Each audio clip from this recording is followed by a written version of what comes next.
Otasansan rédíò and TV a wà lórí Facebook àti YouTube bẹ́ẹ̀ bá ṣe ń gbọ́ wa bẹ́ẹ̀ lẹ́ẹ̀ máa wò wá. Gbogbo ẹ̀yin olólùfẹ́ wa tẹ́ ń wò wá tẹ̀dẹ̀ ń gbọ́ wa níkànnì Otasansan TV lórí YouTube. Lánàá òun náà ni a mú ìròyìn wípé kábíyèsí Aseyin ti ìlú Iseyin ọba Dr. AbdulGaniy Adekunle Oloogunebi pé wọ́n jáde láyé ní ẹni ọdún 62 lẹ́yìn tí wọ́n ti lo ọdún 14 lórí ìtẹ́ bàbá wọn.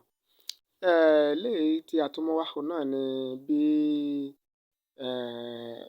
gómìnà ìpínlẹ̀ Ọ̀yọ́ Engineer Seyi Makinde ó ti fi ọ̀rọ̀ ìbánikẹ́dùn ránṣẹ́ sí àwọn ènìyàn Iseyin lórí ìpapòdà ọba Aseyin ti ìlú Iseyin tí ó lọ bá àwọn baba ńlá rẹ̀. Ó ṣàlàyé ìpapòdà baba náà gẹ́gẹ́ bí àdánù ńlá fún gbogbo ìpínlẹ̀ Ọ̀yọ́ lápapọ̀, pàápàá jùlọ ìlú Iseyin, gẹ́gẹ́ bó ṣe jẹ́ pé ọba náà jẹ́ ọ̀kan pàtàkì lára àwọn ọba ńláńlá nílẹ̀ Yorùbá, pàápàá jùlọ nípínlẹ̀ Ọ̀yọ́.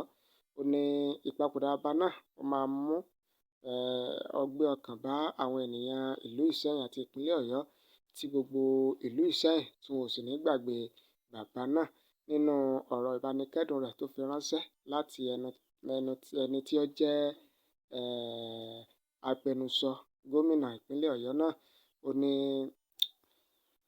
ikú bàbá náà jẹ́ eléyìí tí ó dùn gómìnà ìpínlẹ̀ Ọ̀yọ́, tó sì ṣe àpèjúwe kábíyèsí gẹ́gẹ́ bí ẹni tí ó ní ọ̀yàyà, tó ní ìtẹríba, tí ó sì ń fi gbogbo ìgbà wá ìdàgbàsókè ìlú Iseyin lápapọ̀.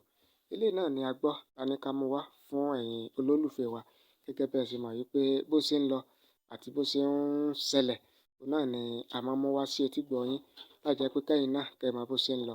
Ẹ ṣé o.